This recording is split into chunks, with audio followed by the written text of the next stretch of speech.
Nga sherebela, trumza e dëllinja, teqa i malit, rigoni, boronica dhe trëndafili i egër, eksportet e bimëve mjekësore dhe aromatike njohën rritje gjatë vitit 2025 krahasuar me një vit më parë. Të dhënat e siguruara nga Instituti i Statistikave tregojnë se për gjatë vitit që lan pas u eksportuar mbi 12.741 ton bimë medicinale dhe aromatike, nga 12.419 ton në vitin 2024. Kjo përkthehet në një rritje prej 322 tonësh në terma sasior.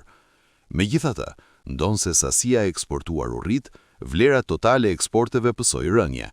Për shkak të zhvlerësimit të valutave, eksportuesit arktuan rreth 600.000 euro më pak se një vit më parë. Bëhet fjalë për bimë, pjesë të tyre apo fara që përdoren kryesisht në industrinë farmaceutike, parfumeri dhe në sektor të tjerë të ngjashëm.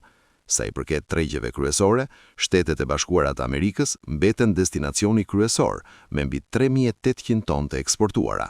Pas tyre renditen Gjermania me rreth 2.600 ton dhe Turqia me afro 1.500 ton.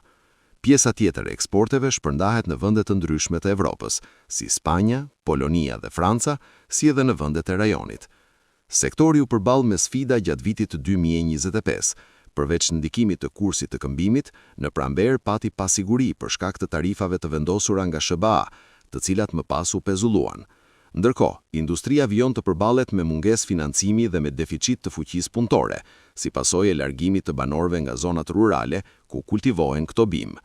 Aktualisht, nga buxheti i shtetit, akordohet një subvencion prej 30.000 lekësh për hektar për fermerët që kultivojnë bimë medicinale, por përfaqësues të sektorit kërkojnë mbështetje më të madhe për të ruajtur ritmin e rritjes dhe konkurrueshmërinë në tregjet ndërkombëtare.